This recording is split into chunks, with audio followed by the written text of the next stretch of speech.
Welcome. I'm Lars Sage, Gallery Manager of the Art Center of Estes Park, and I want to welcome you to our series of interviews. And we're going to be opening up with a new show this year, and it's always the first year of the first show of the year that the Art Center features the artist members who joined the Art Center membership the previous year. And this year we're celebrating three very talented artists with a variety of media. And today I want to welcome and introduce John Long. And how you doing, John? Doing great. Welcome. Thanks. Well, don't you tell us a little bit about yourself? Sort of where you're from, what brought you to Colorado, and how long have you been doing your art?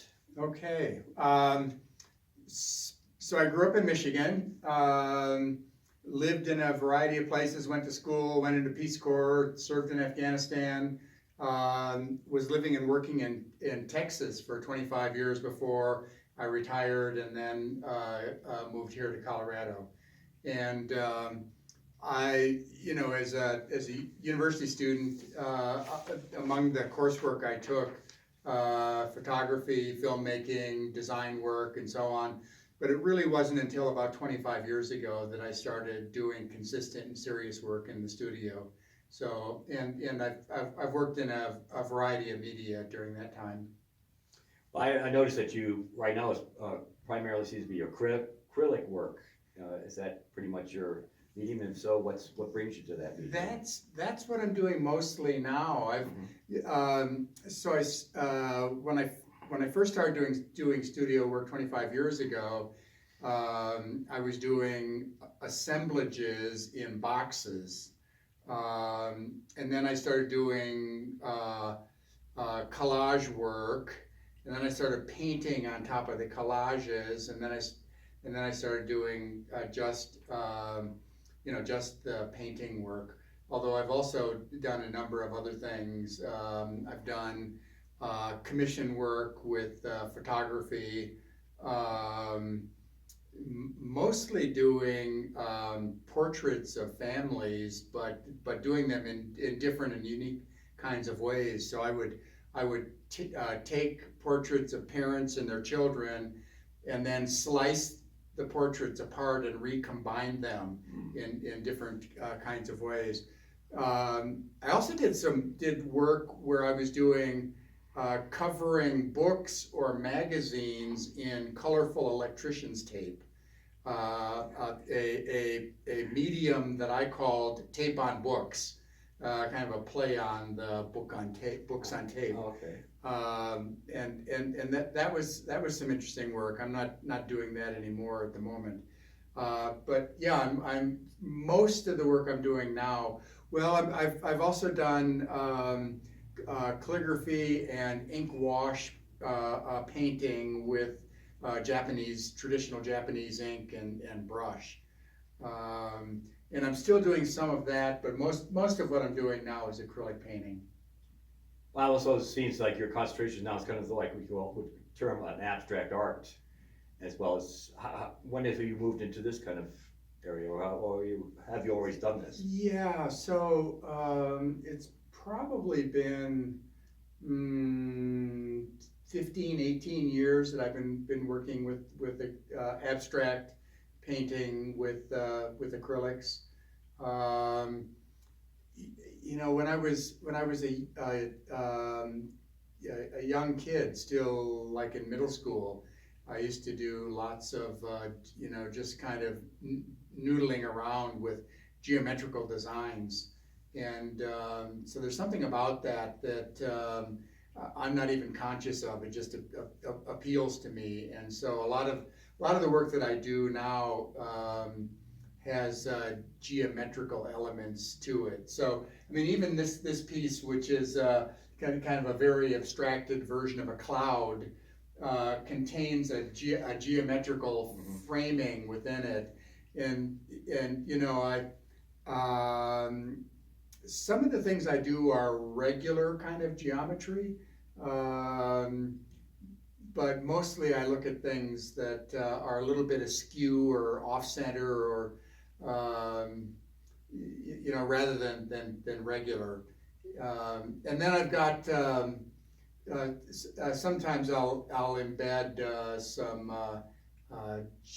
geometrical puzzles and things. So the title of the kind of quilt-like piece that's next to you is 91 squares, because if you solve the geometrical puzzle that's embedded in that, there are in fact 91 squares there. So we have to spend some time counting them all. You will. You know, as an artist, is there a particular memorable experience that you had that inspired a particular painting that you could recall? So when I lived in Houston, there was a really interesting museum. Actually, it was started by a guy who was the director of the Corcoran Museum in Washington, D.C. before he moved back to Houston. And one of the two museum/galleries that he had in town was the Art Car Museum. And the Art Car Museum was a place that showed some of the most extraordinary examples of the art car parade from Houston.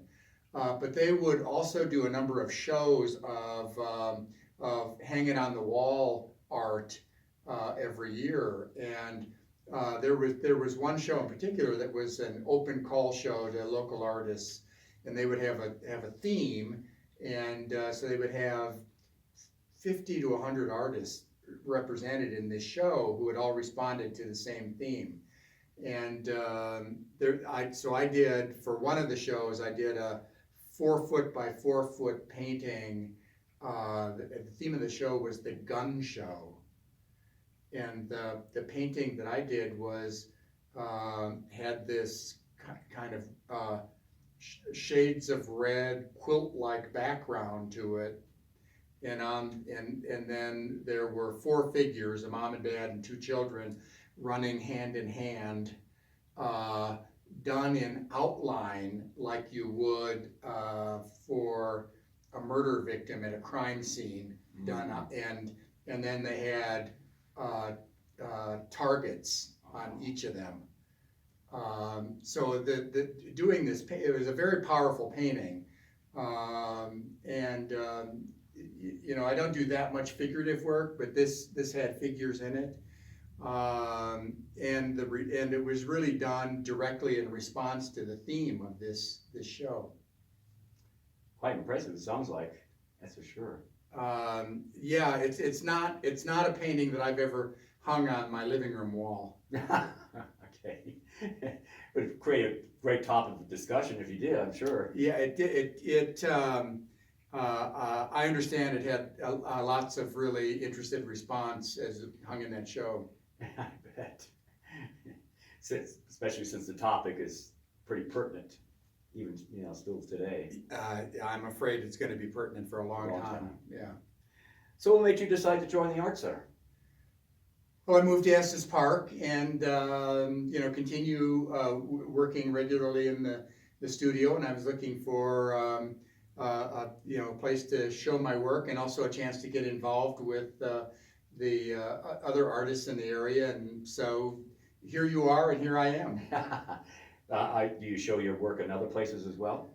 I do, yeah, I do. I mean, locally, I'm also shown in the old gallery in Allens Park. I've shown at the R Gallery in Boulder, and continue to be featured in some juried shows nationally. Great. So do you have any words of wisdom that you could share with aspiring or even experienced artists that you feel has helped you and, you know, might help some other people to think about?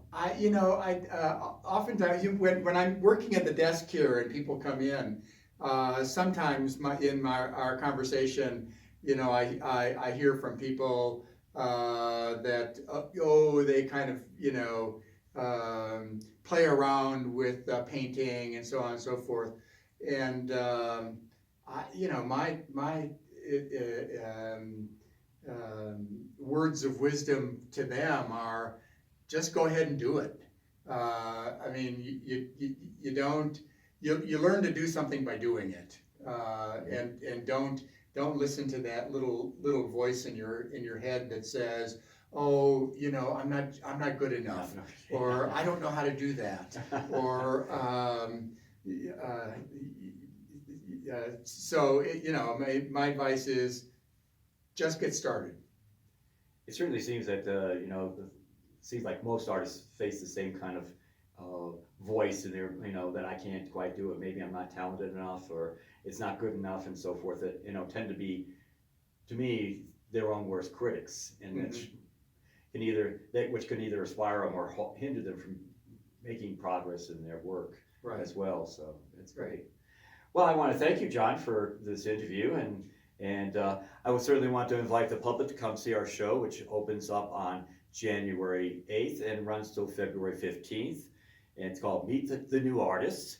And the Art Center is open from 11 to 5, Friday, Saturday, Sunday, and Monday. Again, thank you very much, John. Lars, thank you. All right, take care.